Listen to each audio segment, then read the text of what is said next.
아멘. 오늘 말씀의 제목은 하나님의 존중이 여기는 사람입니다. 하나님의 존중이 여기는 사람. 오늘 말씀에는 제사장 엘리의 두 아들이 성막에서 하나님을 멸시하는 일을 행하는 것과 어린 사무엘이 자라면서 하나님과 사람에게 더욱 사랑받게 되어지는 그 일이 나오고 있습니다. 먼저 제사장 엘리의 두 아들이 성막에서 행하는 악행이 나오죠. 22절 23절 말씀을 제가 읽겠습니다. 엘리가 매우 늙었더니 그의 아들들이 온 이스라엘에게 행한 모든 일과 회막문에서 수종드는 여인들과 동침하였음을 듣고 그들에게 이르되 너희가 어찌하여 이런 일을 하느냐? 내가 너희의 악행을 이 모든 백성에게서 듣노라.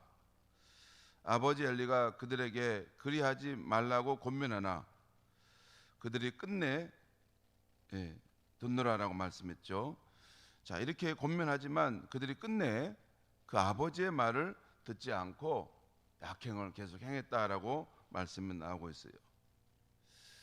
이 엘리의 아들들의 죄악은 오늘 본문에 나오는 것처럼 성막에서 수종드는 그 여인들과 동침하는 죄를 지었을 뿐만 아니라 또한 어제 아침에 본 것처럼 제사장직을 행하면서 자기 배를 채우고자 자기 탐욕을 위해서 제사 고기를 불법적으로 취하는 것을 보았습니다. 갈고리를 가지고 가서 좋은 부위를 이렇게 떼가고 막 이렇게 하는 거예요.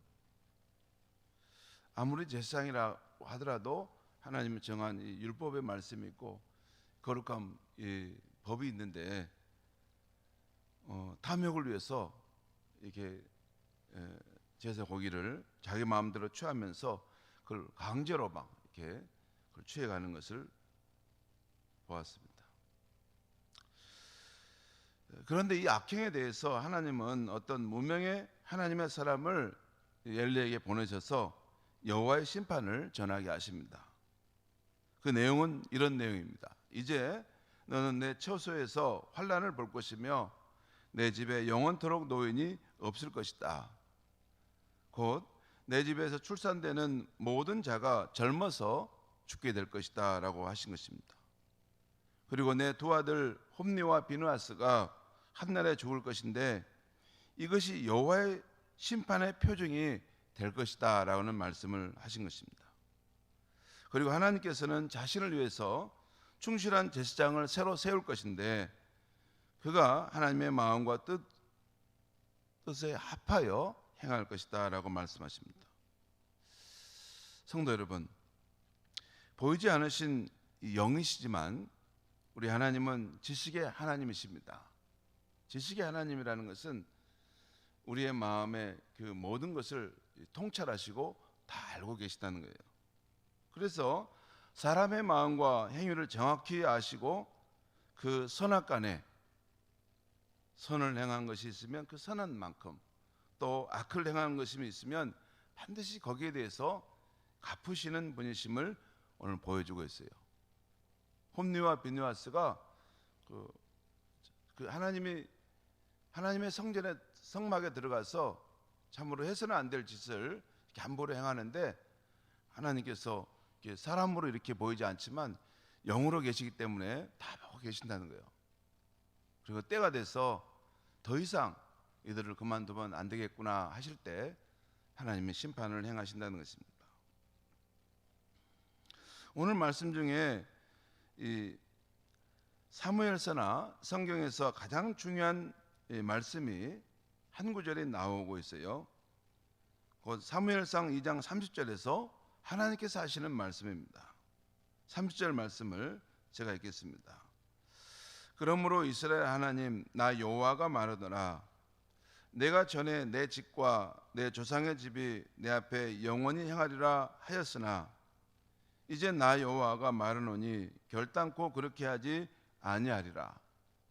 나를 존중히 여기는 자를 내가 존중히 여기고 나를 멸시하는 자를 내가 경멸하리라.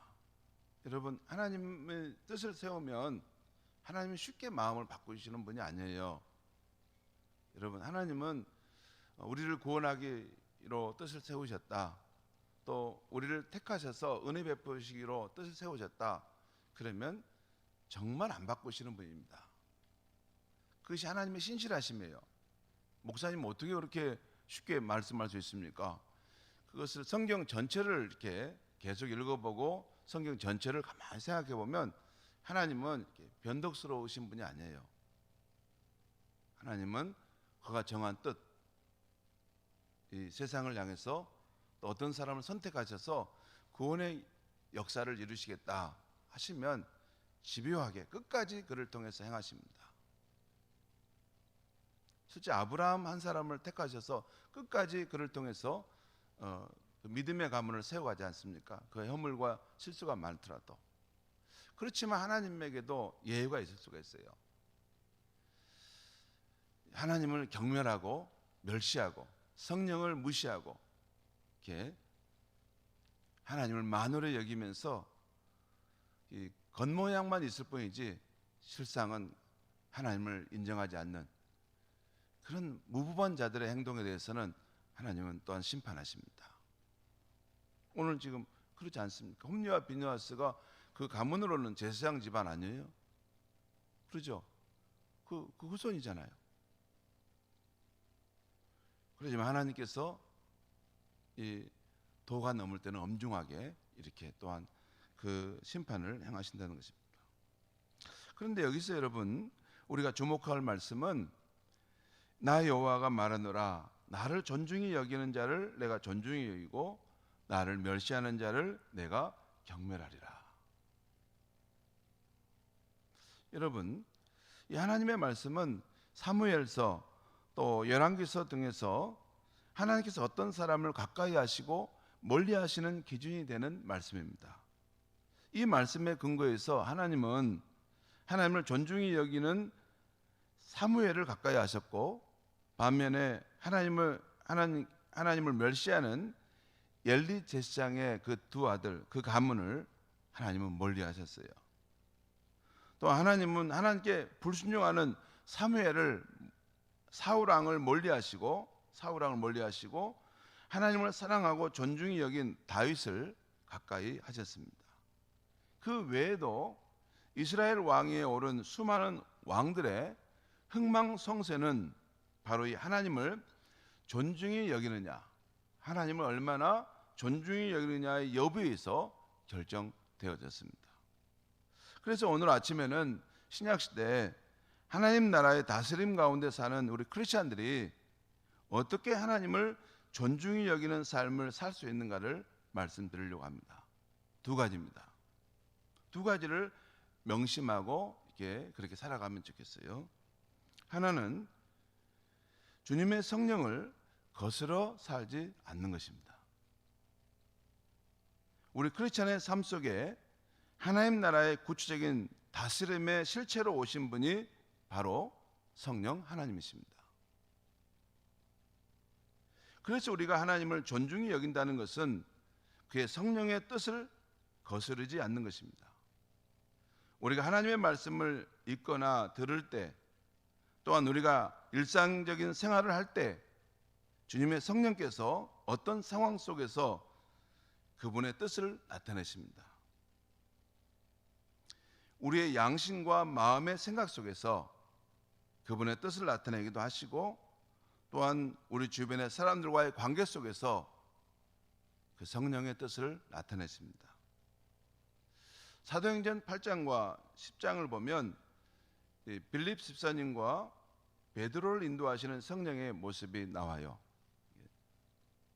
성령께서 빌립에게 더 가까이 가라 말씀하시고 또 사도행전 10장에 보면 베드로가 그 환상의 의미가 무엇일까 생각하는데 문 앞에서 떡떡떡 두드리는 소리가 들리는 거예요. 그때 동시에 성령께서 저들과 함께 가라 그런 음성을 들려주는 거예요.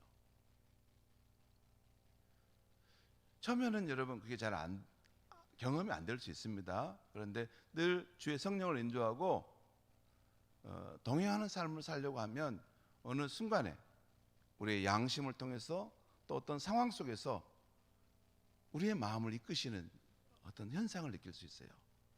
하나님께서 지금 이렇게 하시려고 하는가 보구나. 또한 사도행전 13장과 16장에서도 그 교회로 하여금 바울과 바나바를 선교사로 이렇게 세우도록 하시는 어떤 부담을 주세요. 그러니까 교회의 어떤 상황 속에 있는데 이게 교회가 아주 크게 부흥하고 잘 되는 거예요. 그런데 그리고 이 두 사람이 너무 교회에 중요한 인재고 자원입니다. 그런데도 어느 순간 그 바울과 바나바를 더 이상 교회에 두지 말고 두 사람을 파송해 복음의 증거자로 세우라 하는 이런 부담을 주는 것이에요. 이 안디옥 교회가 그렇게 행할 수 있었다는 것은 그만큼 성령의 역사하심에 민감했다는 거예요. 공동체 안에. 하나님은 뭐 이렇게 책 속에만 있는 거나 또는 뭐 이렇게 교리 속에만 있는 게 아니고 우리의 교회의 어떤 삶 속에, 성도들의 교제와 삶 속에 실제 하시는 분이라는 것을 그들이 믿었다는 거예요. 그리고 어떤 방식으로든지 그분의 성령의 어떤 그 주권적인 인도하심을 그들이 어떤 걸 느낄 때는 순종해 가는 그런 훈련들을 했다는 것이죠. 교회 지도자들이 이런 성령의 역사하심에 열려 있고 민감한 것은 굉장히 중요합니다. 중요해요. 여러분, 교회가 잘 되는 길이 뭡니까? 하나님의 뜻을 찾고 하나님의 일을 행하면 어쩔까요? 100% 잘 됩니다. 그래 않을까요? 목사님, 하나님의 뜻은 다 나와 있지 않습니까? 성경이 다 나와 있는데 무슨 뜻을 찾습니까? 그럴 수 있어요. 그건 일반적인 뜻입니다. 우리 교회의 특수한, 우리 교회의 구체적인 뜻을 찾는 것은 또한 성령님께 묻고 성령님의 인도함을 받는 것입니다. 또한 16장에서 보면 이 선교사인 바울로 하여금 이 소아시아에서 그는 계속 머무르고 싶었는데 그걸 넘어서 마게도니아, 유럽으로 복음을 전하도록 하시는 분도 성령께서 하십니다. 근데 거기 보면 사도행전 16장에 보면 성령께서 그 일을 행하셨다라고 하면서 그걸 설명하는데 예수의 영이 허락하지 않았다라는 표현을 쓰고 있어요. 그러니까 성령님은 누구라고요? 예수 그리스도의 영이라는 거예요. 성령님은 하나님의 영이기도 하지만 예수 그리스도의 영입니다. 여러분 항상 기독교의 하나님은 이 삼위 하나님이 동시적으로 역사하신다는 것을 기억하셔야 돼요. 하나님의 천지창조를 하시면 성자 예수님과 성령 하나님이 함께 그곳에서 역사하십니다. 물론 한 분이 주도적으로 나타나세요. 사도 바울을 하여금 이 마게도냐 넘어가라 할 때 성령께서 그걸 하시지만 또한 예수께서 그 사람의 마음을 움직이고 있었다는 것이에요.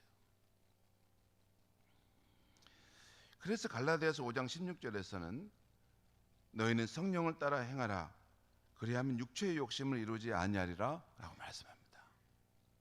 여러분, 우리가 영적 성장의 비결은 또한 우리가 성령의 열매를 맺는 비결은 다른 거 아닙니다. 주의 성령을 거스르지 않고 주의 성령의 인도하심과 역사하심에 민감하고 또 그 길을 늘 따라가는 것입니다.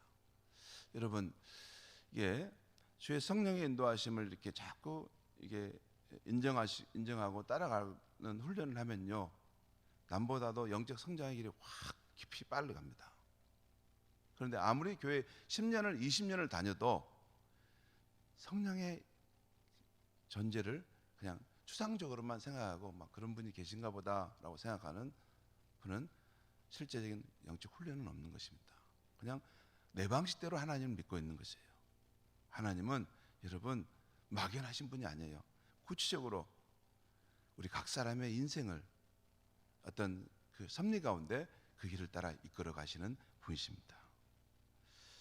자, 첫 번째, 하나님을 존중히 여기는 삶이란 우리 가운데 오신 주의 성령을 거스르지 않고 그를 따라 살아간다는 것이고, 또 다른 한 가지는 우리가 하나님을 존중히 여기는 신약시대 크리스찬의 삶의 또 하나는 사람을 섬길 때 주를 섬기는 마음으로 섬기는 것입니다. 이것이 골로새서 3장 23절 24절에서 나와 있어요. 들어보십시오. 무슨 일을 하든지 마음을 다하여 주께 하듯 하고 사람에게 하듯 하지 말라. 이는 기업의 상을 주께 받은 줄 아나니 너희는 주 그리스도를 섬기느니라. 우리 크리스찬을 향해서 말하는 거예요. 여러분은 누구를 만나서 이렇게 대하든지 사람을 대하는 것처럼 하지 말고 주님을 대하는 것처럼 섬기십시오. 왜? 여러분이 부름받은 자리는 주 그리스도를 섬기도록 부름받은 사람이기 때문입니다.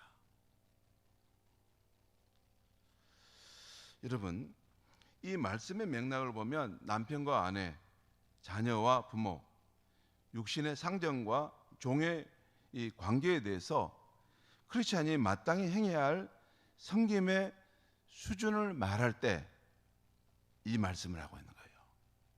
크리스찬은 어느 정도 사람을 섬겨야 되는가, 그 수준을 말하는데 이렇게 말해요. 여러분, 요즘에 뭐 육신의 상정과 종은 없죠. 요즘에는 뭐 오늘날로 말하면 직장의 상사와 동료의 관계라고 할 수 있겠습니다. 아무튼 이 가정 안에서 부부간의 관계, 또 자녀와 부모와의 관계, 또 직장에서의 관계, 또 교회에서의 관계도 있을 수 있죠. 그런데 그 섬김의 수준을 주님을 섬기듯이 섬기라는 것입니다. 성도 여러분, 신약시대에 우리 크리스찬의 윤리에 아주 중요한 부분이 있어요. 이 부분은 기독교 윤리의 핵심인데, 우리 크리스찬의 윤리는 그냥 그 사람과 나와라고 하는 이자 관계에서의 윤리가 아니라 주님 안에서 그 사람과 나라는 삼자 관계 속에서의 윤리입니다. 여러분, 크리스찬은 예수를 주로 믿는 순간 우리의 모든 삶은 주님 안에서 이루어지는 삶입니다. 주 안에서 이루어지는 삶이에요. 주님이 우리 안에도 계시지만 우리 또한 주님이 계시는 곳 안에 머물러 있어요.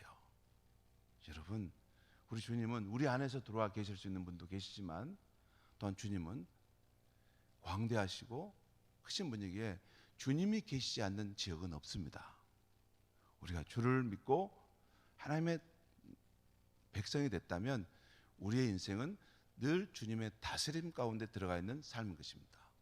그렇기 때문에 사람을 대할 때 크리스찬은 그 사람과 나와의 관계만은 아니에요. 항상 주님의 임재 안에 있는 그 사람과 나와의 관계예요.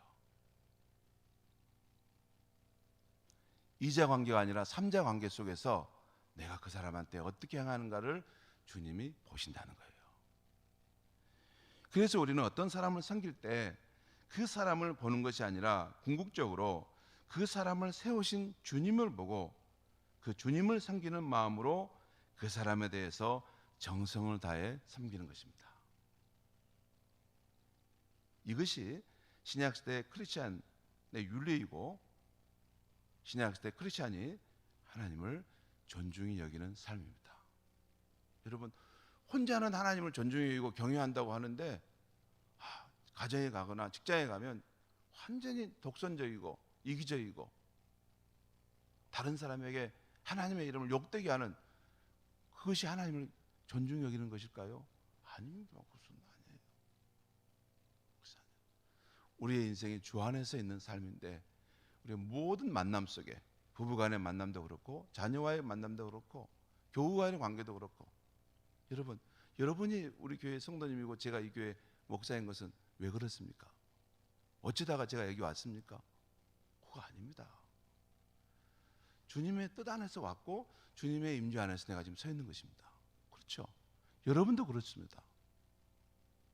여러분, 직장에 사람을 만날 때도 우리의 인생은 하나님의 섭리 가운데 있는 거 아닙니까?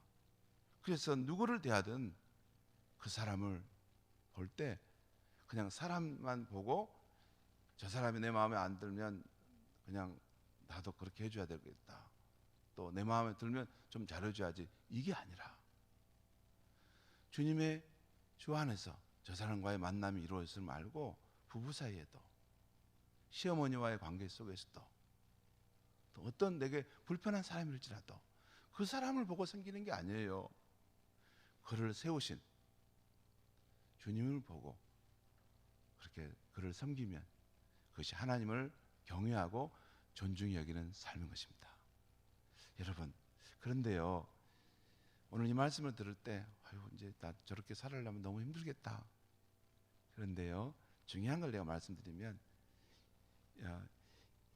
이것이 여기 보면 주의 성령을 거스르지 않고 살아야 한다는 거, 또 우리가 사람을 대할 때 주를 섬기듯 섬겨야 된다는 거, 이것이 우리 크리스찬이 하나님을 존중히 여기는 길이라는 것을 알고, 때때로 우리가 실패할 때도 해요. 우리의 성정이 있기 때문에 넘어질 때도 있습니다. 그래서 다시 일어나서 또 주의 성령을 따라 살려고 하고, 다시 일어나서 내가 주님을 대하듯이 저분을 내가 사랑하고 섬겨야 되겠다. 이렇게 하다 보면 언젠가는 우리가 정말 그런 사람이 되어 있는 것입니다.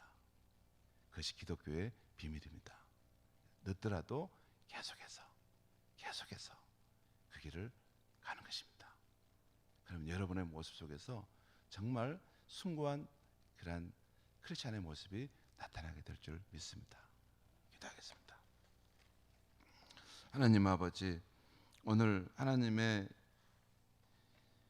말씀, 나를 존중히 여기는 자를 내가 존중히 여기고 나를 멸시하는 자를 내가 경멸하리라. 하나님 아버지, 신약시대 우리 크리스찬의 윤리는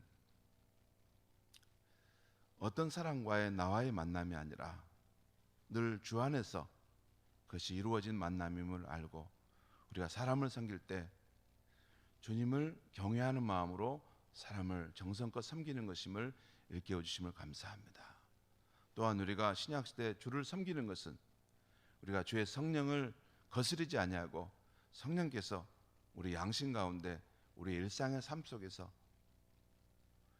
말씀하실 때, 거룩한 부담으로 인도하실 때 그것을 따라가는 것임을 일깨워 주시니 감사합니다. 주님, 우리는 주의 말씀을 사랑하고 그 진리대로 정말 살고 싶지만 우리의 연약한 성정 때문에 때때로 넘어지고 실패할 때가 있습니다. 그래도 우리를 손짓하여 나를 따라오라 말씀하신 주의 성령을 의지하여 늘 주의 손을 잡고 주님과 함께 그 길을 걸어갈 수 있게 하여 주시옵소서.